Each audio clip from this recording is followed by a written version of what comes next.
Hey y'all, and welcome to our channel. Today, we're diving into the wonderful world of lavender. I just love lavender, y'all. It's just the prettiest purple. And the smell, oh, don't even get me started. There's just something so calming and peaceful about it. And it looks gorgeous in any garden.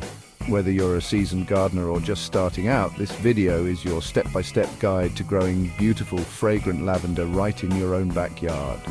We'll cover everything from choosing the right variety to planting, caring for it, and even some fun ways to use your lavender harvest. So grab your gardening gloves and your watering can, and let's get started. Now, before we get our hands dirty, let's talk about the different types of lavender. There are so many gorgeous varieties out there, each with its own unique charm. You've got your English lavenders like Hidcote and Munstead, which are perfect for those classic fragrant bouquets. Then there's French lavender, which is a little more heat tolerant and has those beautiful distinctive ears on top. And don't even get me started on Spanish lavender with its big bold blooms. It's a showstopper. Choosing the right lavender for your garden depends on your climate and what you're hoping to achieve. English lavender loves a good dose of sunshine and well-drained soil, while French lavender can handle a little more heat.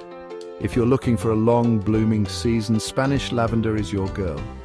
No matter which variety you choose, I promise you, you won't be disappointed. Lavender is just one of those plants that keeps on giving. All right, let's talk dirt. Lavender thrives in well-drained soil, so if yours is a little on the heavy side, amend it with some sand or compost to improve drainage. Trust me, those lavender roots will thank you for it. Now, lavender loves sunshine, at least 6 to 8 hours a day, so pick a spot in your garden that gets those beautiful rays. Think about where you get the most sun in your yard. Maybe it's along a fence line or a sunny patio. Lavender also makes a beautiful border plant, adding a touch of elegance to any garden bed. Just imagine a whole row of lavender swaying in the breeze, their sweet scent filling the air. Before you plant, give your soil a good tilling to loosen it up and remove any weeds. You want those lavender roots to spread out and grow strong. Now for the fun part, planting. When you're planting your lavender, space them out about 18 to 24 inches apart. This gives them plenty of room to grow and breathe. Gently remove your lavender starts from their containers and loosen up the roots a bit before planting. You want them to stretch out and get comfy in their new home. Dig a hole that's twice as wide as the root ball and just as deep. Place your lavender start in the hole, making sure the top of the root ball is level with the soil surface. Backfill the hole with soil, gently firming it around the base of the plant. Now here's a little secret. Lavender doesn't like to be overwatered.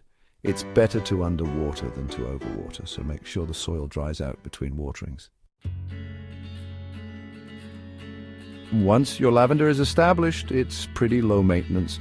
Just give it a little water now and then, especially during dry spells, and you're good to go. To keep your lavender plants looking their best and encourage bushier growth, pruning is key. The best time to prune is in the spring, just after the new growth starts to appear. Don't be afraid to cut back your lavender by about 1/3 of its height. This will help prevent it from getting leggy and woody. When you prune, make sure to use sharp, clean shears to avoid damaging the plant. And here's a little tip. Deadhead any spent blooms throughout the season. This will help encourage more flowers and prevent your lavender from putting energy into seed production.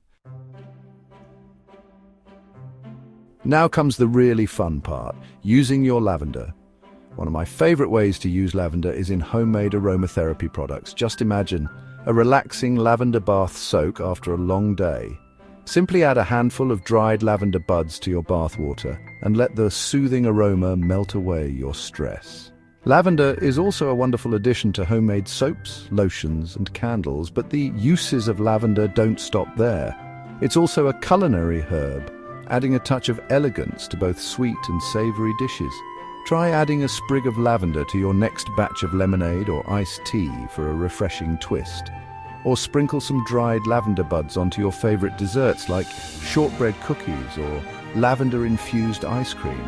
And of course, no lavender harvest is complete without creating beautiful, fragrant bouquets to enjoy indoors. Thanks for watching, y'all. I hope you found this guide helpful and that you're feeling inspired to grow your own little patch of lavender heaven. There's just something so rewarding about growing something beautiful and fragrant right in your own backyard, and with a little love and care, your lavender plants will thrive for years to come. Don't forget to like, subscribe, and hit the bell icon for more gardening tips and tricks. And be sure to share pictures of your beautiful lavender with me in the comments below.